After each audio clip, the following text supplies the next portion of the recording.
Pour cette première édition de Botanica, la Cité des sciences et de l'industrie a le privilège d'accueillir 3 chercheuses dont les travaux sur la flore africaine illustrent chacun à leur manière son extraordinaire richesse et ses vertus insoupçonnées. Toutes 3 sont d'ailleurs lauréates du prix L'Oréal l'UNESCO, récompensant des chercheuses contribuant au progrès scientifique dans le domaine des sciences du vivant. Hello, and thank you very much for being with us today and for that first edition of Botanica.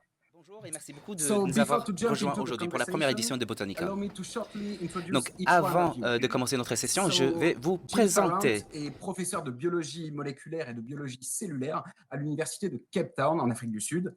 Elle travaille depuis de nombreuses années sur les plantes dites revivissantes. Nous allons voir dans quelques minutes ce qui se cache derrière cet adjectif un petit peu énigmatique.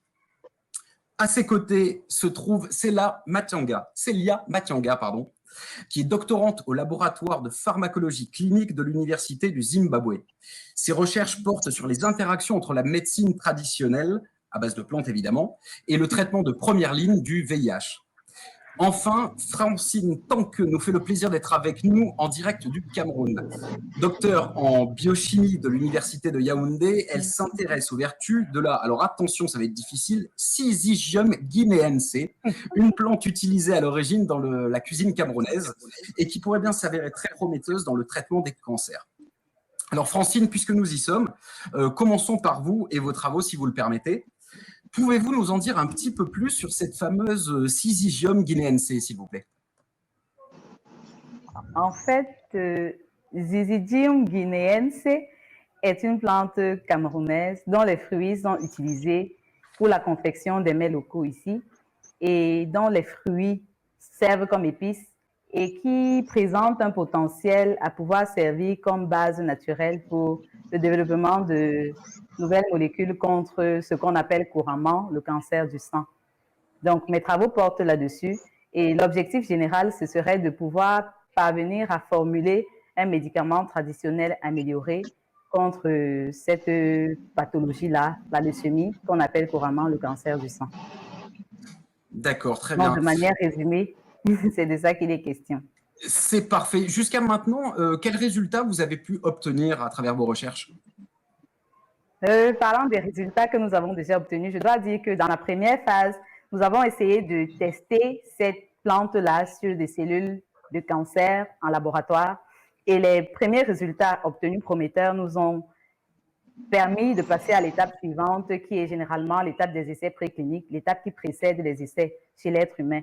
Donc, dans cette phase-là, nous avons testé également ces mêmes extraits de plantes sur des souris d'une souche bien particulière que nous avons rendues au préalable cancéreuses en injectant des cellules cancéreuses pour parler de manière basique.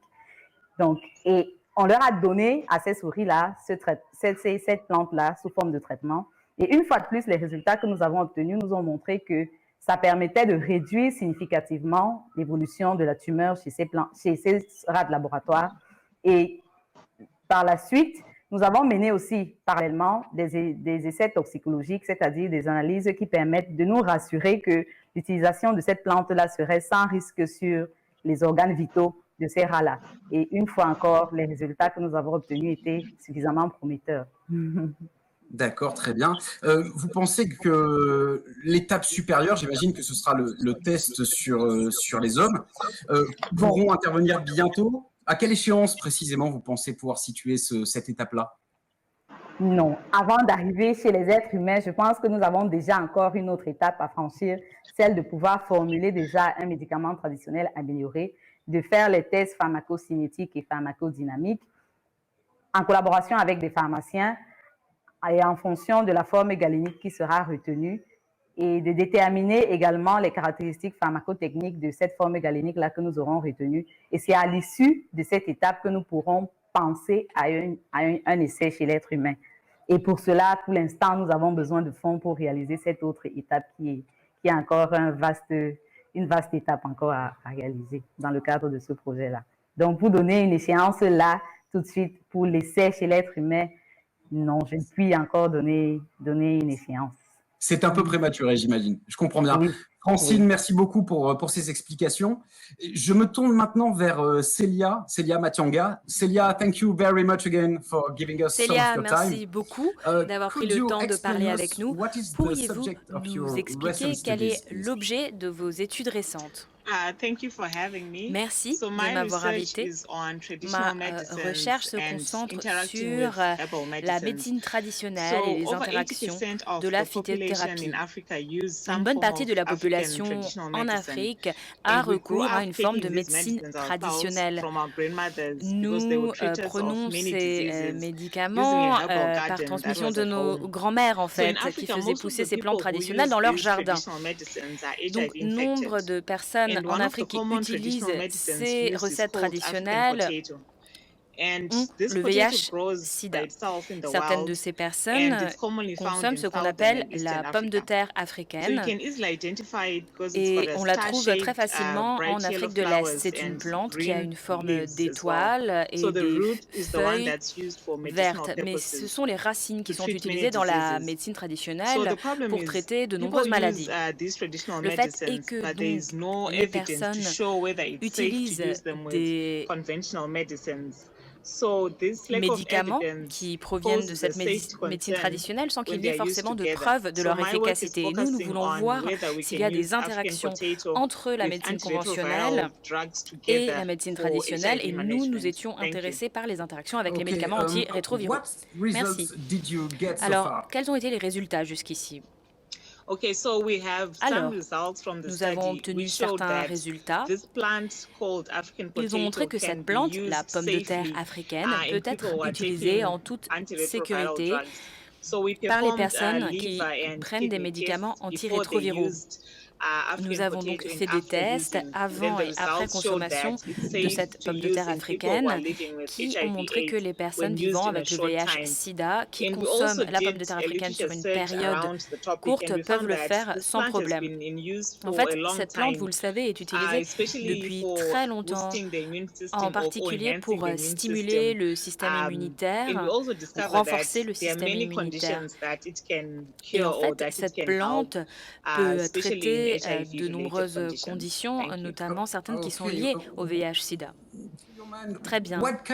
Alors, pouvez-vous nous dire quels sont les effets bénéfiques de cette pomme de terre africaine? Pouvez-vous nous en dire plus? Alors, maintenant, nous avons constaté que les personnes vivant avec le VIH-Sida pouvaient la consommer. Et nous souhaiterions savoir s'il y a un changement au niveau des antirétroviraux dans le sang des personnes qui consomment la pomme de terre africaine et les traitements de médecine conventionnelle. Et nous espérons en fait pouvoir obtenir des données grâce à cette analyse. Nous voulons nous assurer vraiment qu'il n'y a pas de problème à consommer cette pomme de terre africaine en plus de ces traitements antirétroviraux. Jill, c'est à vous. Bonjour. Encore une fois, bonjour Olivier, merci beaucoup de m'avoir donné la parole. Personnellement, je travaille avec ce qu'on appelle des plantes revivissantes. Pourquoi sont-elles appelées ainsi? Eh bien, on a l'impression qu'elles sont mortes et immédiatement après la pluie, on a l'impression qu'elles ressuscitent. Mais elles ne sont en fait pas mortes, elles sont simplement extrêmement sèches et elles ont perdu 95% de leur eau. C'est un phénomène extrêmement rare. En fait, tous les organismes vivants sont composés d'eau et en tout cas ceux qui métabolisent de façon active et parfois une petite perte d'eau provoque la mort. Nous sommes composés d'environ 70% d'eau et si on perd 2% d'eau, on meurt et c'est le cas de la plupart des plantes. Même le coronavirus sans eau ne survit pas. Mais ces plantes-là, elles ont trouvé des stratégies de résistance à la perte en eau. Ces plantes revivissantes ne peuvent pas vraiment mourir. Vous ne pouvez presque pas les tuer en fait. Elles ont réussi à trouver une forme de tolérance à la sécheresse extrêmement élevée. Alors, est-ce que vous pouvez afficher ma présentation à l'écran? Je voulais vous montrer ce phénomène. Vous voyez à l'écran 3 plantes revivissantes. Elles sont sèches depuis peut-être 5 ou 6 mois. Dans la vidéo qui va suivre, vous allez voir une vidéo en accéléré de ces plantes qui reprennent vie après avoir été arrosées. Vous voyez la vitesse à laquelle cela se produit. Je voulais en fait vous donner une image très claire de ce qui se passe avec ces plantes pour expliquer ma recherche. Comme je vous l'ai dit, c'est une stratégie très rare pour les plantes en fleurs, en fait, nos cultures. Eh bien, il y a très peu de plantes qui peuvent adopter cette stratégie. La plupart de ces plantes, en fait, sont en Afrique. Et comme nous sommes dans la saison Africa 2020, je pense que c'était intéressant de vous parler de ces plantes. L'évolution de ces plantes, en fait, s'est faite principalement en Afrique. Alors pourquoi est-ce que je travaille avec ces plantes? Eh bien, je suis fermement convaincue que si je suis capable de comprendre les stratégies utilisées par ces plantes lorsqu'elles perdent de l'eau, je pourrais créer des cultures, des plantes qui sont résistantes à la sécheresse. Et en raison des changements climatiques, je crois que ça serait vraiment essentiel pour l'Afrique. 95% de notre agriculture dépend de la pluie. Or, dans les 30 prochaines années, il y aura un tel déclin de la pluviométrie, des précipitations, que notre modèle agricole actuel ne sera pas capable d'assurer notre sécurité alimentaire. Nous devons donc vraiment réfléchir à d'autres stratégies et en fait parvenir à ce qu'on appelle des cultures résistantes au changement climatique pour pouvoir en fait nourrir la population. Donc mes recherches, que sont-elles? Je travaille avec nombre de plantes revivissantes. Vous pouvez afficher mon PowerPoint à l'écran si vous voulez bien. Vous voyez un certain nombre de plantes tout à fait différentes. Elles sont sèches ou non et chacune d'entre elles est un modèle pour une plante que je veux rendre résistante à la sécheresse. Alors, ces plantes, certes, utilisent des stratégies similaires, mais en fait, il y a de grandes différences entre elles, des différences sur la manière dont elles s'adaptent à la sécheresse. Je ne veux pas aller trop loin, mais en fait, je voudrais expliquer que je m'intéresse à ceci du point de vue des systèmes en biologie. Nous analysons aussi bien les gènes, les protéines qui sont utilisées par ces plantes, mais aussi la biochimie. Nous voulons comprendre exactement comment elles survivent à la perte d'eau. C'est un processus qui est très long. Nous utilisons différents mécanismes pour essayer de créer ces plantes de culture résistantes à la sécheresse. C'est particulièrement important pour l'Afrique. Ici, nous produisons du maïs, beaucoup, mais personnellement, je m'intéresse aussi à d'autres cultures. En fait, nous, on appelle ça des cultures orphelines, des cultures en fait céréalières en général qui n'ont pas bénéficié de la croissance verte, qui n'ont pas été cultivées et en fait ces plantes elles ont gardé leur résilience à la sécheresse par rapport à d'autres cultures. Et il y a un véritable déclin de la résilience des plantes en raison de cette révolution verte qui a mis en avant certaines cultures. En tout cas, moi j'espère que nous pourrons garantir la sécurité alimentaire avec ces nouvelles cultures résistantes à la sécheresse. Alors quels sont les résultats que vous avez obtenus jusqu'ici? Quels sont les enseignements tirés de vos observations de ces plantes revivissantes? Alors, je dirais que c'est la question à $1 million en fait. Et pour être honnête, ça prend du temps et de l'argent. Par exemple, nous avons une espèce de maïs que nous sommes en train de tester sur le terrain. Donc, on l'a testé en laboratoire d'abord, on s'est rendu compte qu'il résistait bien à la sécheresse et maintenant nous voulons la tester sur le terrain, sur des animaux, sur des personnes. Et ça a pris 25 ans depuis ma première observation jusqu'à cet essai sur le terrain. Et nous continuons à travailler, il y a beaucoup de projets en cours cours. Et en fait, cela crée une controverse, pour être honnête. Par exemple, pour le maïs dont je vous parle, pour stimuler le pouvoir antioxydant, on a fait une modification du gène.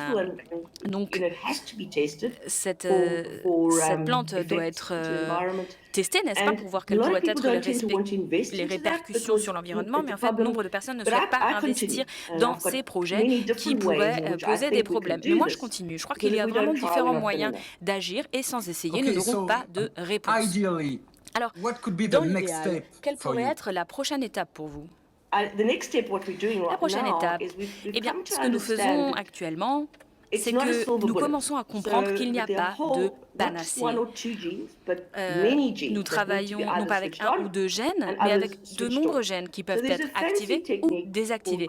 Il y a une nouvelle technique de pointe qui s'appelle la technique d'édition du génome CRISPR-Cas et qui permettrait de décider si un gène est activé ou désactivé. Donc en fait, si vous voulez, on peut jouer ou affiner le niveau d'expression d'un gène. Et je pense que ça va être une technique de pointe avec laquelle on pourrait travailler, qui pourrait être en fait un moyen d'avancer par la suite dans nos travaux. Merci beaucoup, Jill. Si vous êtes d'accord, nous allons passer au prochain segment de cet entretien. Alors j'aimerais savoir, que pensez-vous des recherches des unes et des autres lorsque vous voyez que des femmes sont chefs de file dans ces domaines de recherche? Qu'est-ce que cela vous fait? Est-ce que je peux répondre en première? Alors, malheureusement, je ne parle pas français, donc je n'ai pas vraiment compris ce qu'a dit Francine, mais j'ai essayé de comprendre en gros ce qu'elle disait. Je crois que ce que vous faites, c'est absolument cool, c'est fondamental. Célia, excusez-moi, j'allais parler de mon propre travail, mais je voudrais rebondir sur ce qu'a dit Célia. Moi, je dirais que nos plantes, c'est notre or vert. Elles sont tellement utiles. Il y a tant à faire, que ce soit dans le domaine de la recherche, des cosmétiques. Il y a tant de choses dont nous ne tirons pas parti. Et tirer parti de la richesse de la nature me paraît essentiel. Alors, félicitations, mesdames. Célia? Célia? Maybe you turn. Oh, maybe Francine. Ou Francine? Allez-y. Célia, go ahead. Célia, vous pouvez y aller. Ok, Célia, je vous en prie. Célia, à vous. Okay, thank you. I think it's amazing. And, je crois que c'est from what Jill and Francine were saying, it's really, I think the most interesting part for me was these are natural plants that we're talking about. Nous Yet sommes en train there's so much de parler science de plantes. in the way they were explaining. Et dans toutes ces présentations, on a beaucoup entendu parler de science et je crois que c'est incroyable de voir à quel point les femmes sont impliquées dans la recherche. Nous sommes aussi des mentors pour de plus jeunes femmes, pour les encourager à s'investir dans la science. Et je crois que c'est important car nous avons besoin de plus de femmes dans les sciences, car il y a encore des écarts en termes d'égalité entre les femmes et les hommes. Et vraiment, nous avons besoin de plus de femmes scientifiques. Donc, Francine, maybe a word? Francine? Yes. Je dirais que c'est toujours un honneur de voir qu'il y ait autant de femmes à la pointe de la recherche aujourd'hui, bien qu'elles restent sous-représentées. Et c'est également un engagement à encourager les jeunes générations, les jeunes filles à s'engager dans le domaine des sciences et surtout dans le domaine de la recherche. C'est un grand plaisir de voir combien les thématiques abordées par les unes et les autres sont suffisamment riches, mais surtout complémentaires et qu'elles permettent de résoudre, d'apporter effectivement des solutions concrètes aux problèmes auxquels les populations africaines font face en particulier et à l'évolution de la science en général. Bien sûr. Francine, je vais rester un petit peu avec vous, je vais en profiter, on va parler un petit peu français. Dans quelle mesure le fait de prendre part au programme Women in Science vous aide à bien mener vos travaux? Le programme L'Oréal UNESCO, dont je suis lauréate, est d'abord une reconnaissance, mais au-delà d'être une reconnaissance, je dois dire que c'est un soutien financier considérable qui m'a d'ailleurs permis d'achever mes travaux de thèse. Et je crois que c'est ici l'occasion pour moi de redire ma reconnaissance à la Fondation L'Oréal pour le soutien qu'elle apporte aux femmes scientifiques en particulier et à l'évolution de la science en général. Très bien. Jill, Célia, I was just... je vous en prie. Au-delà d'être un soutien financier, c'est aussi un réseau qui permet de nouer de nouvelles collaborations. Et qui dit collaboration pour un chercheur dit nouvelle opportunité de recherche. Donc, c'est c'est un grand accélérateur de carrière en réalité. Ça permet d'augmenter, d'être davantage vu et d'entrer davantage en collaboration avec les autres chercheurs à travers le monde et d'apprendre justement parce que à chaque fois qu'on a une nouvelle collaboration, on apprend d'un nouveau domaine de recherche et ça fait toujours un plus dans le domaine de la science. Bien sûr. Merci beaucoup. Jill, Celia, I was just asking to Francine, to what extent being part of the Women in Science program help you to carry out your work? Si faire partie du programme L'Oréal UNESCO vous a aidé d'une manière ou d'une autre. Go ahead, Célia. Célia, allez-y. Je vous en prie. So being part of the L'Oréal Women in Science program faire partie de ce programme pour les femmes et la science de L'Oréal UNESCO m'a vraiment aidé. Je crois que cela m'a vraiment ouvert des portes que j'ai pu faire des projets que je n'aurais pas pu faire autrement. Parce qu'en fait, il y a un réseau de chercheurs, de collaborateurs qui ont mis en avant notre travail. Et bien sûr, je suis reconnaissante aussi du soutien financier. Parce qu'en fait, la plupart des recherches en Afrique ne se concrétisent pas en raison de manque de financement. Et c'est un véritable problème. Faire partie de ce programme m'a aidé à accomplir une partie du travail que je n'aurais pas pu faire toute seule. Et vraiment aussi, c'est agréable d'être reconnu lorsqu'on travaille. C'est important de voir cette reconnaissance parce que quand on est toute seule, parfois, on se dit, bon, ce que je fais, ce n'est pas grand-chose, mais finalement, avoir cette reconnaissance, c'est aussi un moyen de se souvenir qu'on fait quelque chose d'important. Merci. Thank you very much. Merci beaucoup. Alors, je ne peux que me faire l'écho de ce qui vient d'être dit. Je crois que notre recherche a gagné en visibilité et en crédibilité. Et je crois que davantage de personnes sont prêtes à investir dans des idées qui peuvent sembler folles. Moi, ce que je fais, c'est vraiment très différent de ce qui est fait par d'autres, en fait, dans ce domaine. Et vraiment, je suis vraiment reconnaissante aussi de l'appui financier. Et car, vous le savez, notre domaine n'est souvent pas aussi bien financé que d'autres.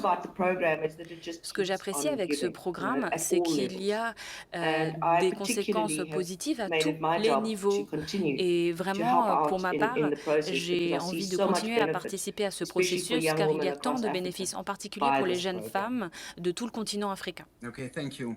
Merci beaucoup. Alors, à vous entendre, on a l'impression que les plantes africaines constituent un domaine de recherche très prometteur et fantastique et qu'on commence à peine à explorer les possibilités des plantes. Alors, selon vous, quel est le véritable potentiel de ces plantes? Est-ce qu'il y a encore beaucoup de choses à découvrir? Oui, tout à fait. Vraiment, énormément de choses. Je crois qu'en fait, on ne voit vraiment que la face émergée de l'iceberg. On ne connaît absolument pas tout le potentiel de ces plantes. Célia? Yes, I agree. Oui, je suis tout à fait d'accord. Most of the plants have been La used plupart by our des forefathers plantes utilisées par nos long before ancêtres us.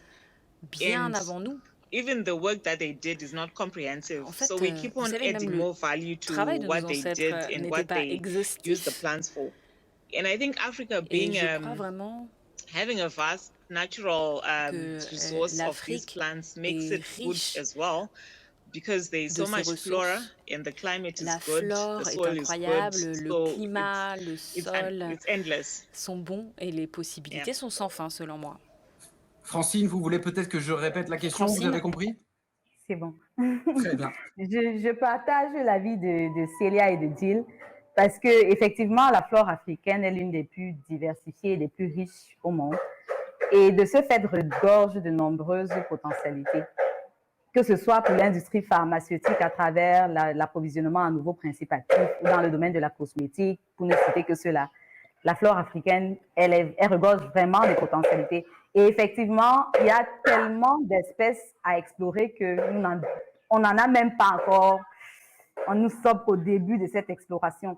Et même les travaux qui sont faits dans ce domaine-là restent au stade de publication scientifique, ce qui est c'est un peu dommage parce que ces travaux-là devraient pouvoir être transformés en richesse pour permettre effectivement à ce continent de décoller sur le plan économique, d'une part, mais d'autre part, de pouvoir être transformé en solutions concrètes pour faire face, pour résoudre les problèmes auxquels font face ces populations africaines, les problèmes encore basiques jusqu'aujourd'hui. Donc, c'est un peu dommage. Et effectivement, elle regorge d'énormes potentialités qu'on n'a pas encore commencé d'explorer. Donc, ce n'est qu'un début. Ce n'est qu'un début, effectivement. Je vais poser une question en anglais, si vous le permettez, maintenant, Francine. According to a study published last year in the Nature, Ecology and Evolution dans le Review, journal around Nature 600 species of Ecology plants Review, have disappeared since the middle of the 18th nombreuses sont les century. espèces qui ont disparu depuis It's twice the la amount of moitié birds, du mammals and XVIIIe siècle. amphibians altogether. Le nombre de plantes ont What is disparu the beaucoup risk plus for que les humankind of mammifères, such a decrease of par exemple. biodiversity to Que your mind? pensez-vous de cette disparition de la The main biodiversité? problem is Je some of dirais the plants are endangered que le plants. problème est que certaines So plantes when sont we lose them, menacées they can go extinct, and et that can elles be a big peuvent problem disparaître because lorsqu'elles sont menacées I'm talking d'extinction, from the ce qui peut medicinal être point of un view. problème majeur. And I think some of the problems that we Je crois face, overpopulation, que certains problèmes auxquels nous pollution sommes as well is a confrontés, big comme la problem. surpopulation ou la And burning pollution, these fossil fuels that can also les be bad hydrocarbures for our environment. que l'on So consomme, changes like eh these bien, can tout also ceci est trigger mauvais climate pour change, soil l'environnement, erosion, les changements and even the water can be climatiques, affected l'érosion, même l'eau, in en terms fait, of peut drinking water. subir So les it's a conséquences huge problem de la disparition in de la Africa. flore, l'eau potable, Okay, par thank exemple. you, Donc, c'est Celia. vraiment un Jill, problème en Afrique. Jill, you want to come back in est-ce the que vous souhaitez conversation? reprendre la parole?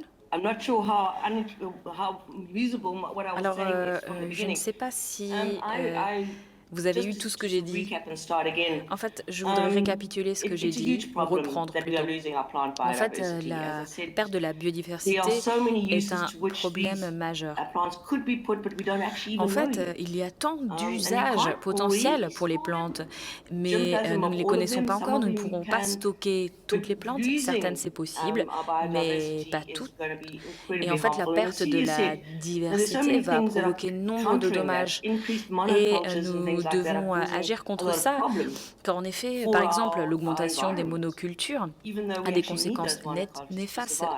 sur So I l'environnement. am Mais pourtant, worried. nous I avons am besoin worried that de ces many cultures people pour do not feel survivre. plants En are fait, j'ai precious l'impression enough que to want to nombre de personnes ne conserve, considèrent pas que and les that plantes it sont is something suffisamment that we really importantes need pour to être do. conservées. Or, nous avons besoin de les Thank you préserver. very much. Francine, Merci beaucoup, Francine. J'explique. Une étude avait paru qui pointait le fait que 600 espèces de plantes avaient disparu depuis 2 siècles et demi, et ça représentait davantage encore que les amphibiens, les mammifères ou encore les oiseaux réunis, cette perte de biodiversité-là. Quel risque, selon vous, cette perte de biodiversité fait-elle encourir à l'humanité? La flore et la faune vivent en interrelation, donc en interdépendance. Donc la perte, que ce soit de la faune ou de la flore, poserait un véritable problème pour l'humanité. Du point de vue des propriétés médicinales, par exemple, des plantes, ces plantes-là qui disparaissent pourraient être d'un intérêt du point de vue pharmacologique ou bien du point de vue bioactivité. Donc, ce sera un véritable problème de voir disparaître ces espèces-là, qu'elles soient végétales ou animales. Bien sûr. Qu'est-ce qu'on devrait mettre en œuvre, d'après vous, pour empêcher ou à tout le moins réduire la dégradation dont la flore fait aujourd'hui l'objet?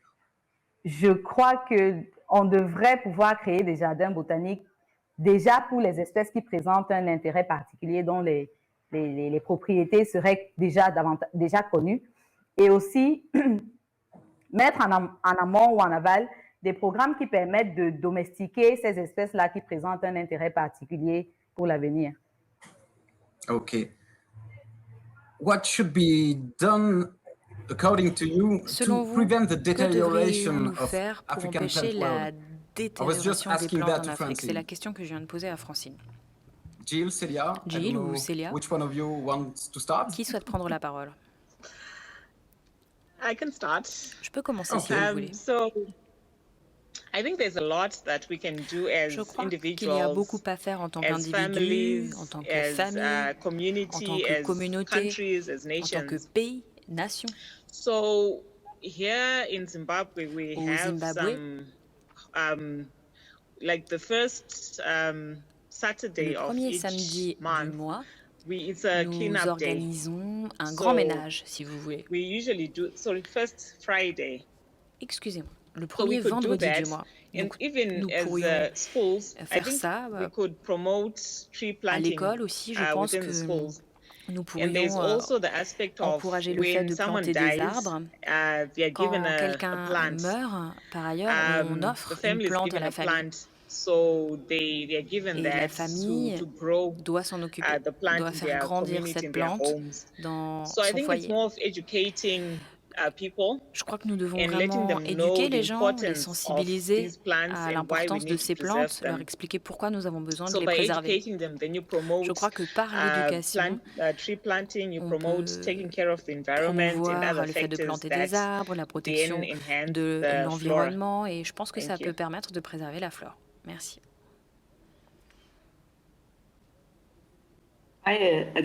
Oui, je suis d'accord et je crois que nous devons vraiment sensibiliser, c'est fondamental, à l'importance des plantes à tous les niveaux. Nous devons promouvoir la santé des plantes à tous les niveaux. Dans les écoles, nous devons apprendre aux enfants à faire pousser non pas uniquement des arbres, mais aussi des légumes. En thérapie, c'est important aussi.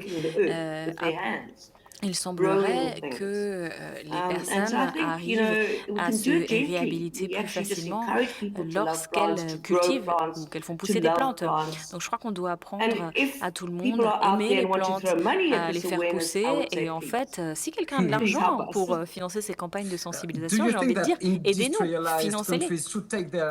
Alors, vous pensez que les pays doivent prendre leurs responsabilités vis-à-vis des dégâts infligés à la flore sur le continent africain? Oui, tout à fait. Je crois que les bonnes intentions de l'industrialisation, si vous voulez, je dirais qu'il y a des bonnes intentions de personnes qui n'ont pas conscience des dégâts et des conséquences néfastes. La restauration, la réhabilitation, je crois que c'est absolument fondamental et ça doit se faire. Célia, qu'en pensez-vous? Yes, like what Jill was saying, raising awareness. Jill a parlé de sensibilisation. It's more of raising awareness towards those et je crois vraiment qu'il faut sensibiliser les entreprises dont les actions ont des répercussions néfastes sur la biodiversité. Donc oui, on peut encourager à tout le monde à avoir des comportements plus favorables à l'environnement. Ça passe par chacun d'entre nous et ça peut provoquer de grands changements dans le monde. Francine? Si elle pensait que les pays industrialisés devaient prendre leurs responsabilités vis-à-vis des dommages infligés à la biodiversité sur le continent africain. Oui, je crois que comme les Célia et Jill l'ont dit, il y a déjà un problème de faire prendre conscience aux gens des dommages que cela cause effectivement et des conséquences que la planète encourt dans les années à venir. Et comme elles ont dit, éduquer tout le monde à prendre soin des plantes, à comprendre que ça fait partie de notre milieu de vie et que ça nous apporte beaucoup ça regorge beaucoup de potentialités et que notre avenir, en fait, dépend d'une manière ou d'une autre de l'existence de cette plante, de cette flore-là. Well, I believe the message has got through. Alors, je crois vraiment que vous avez su faire passer votre message. Gilles, Célia, Francine, encore une fois, merci beaucoup d'avoir partagé votre temps avec la Cité des sciences et de l'Industrie, d'avoir participé à Botanica. Je vous souhaite bonne chance dans vos recherches. Merci beaucoup. C'est moi qui vous remercie pour l'attention portée sur ma modeste personne. C'est normal. Merci à vous. Merci.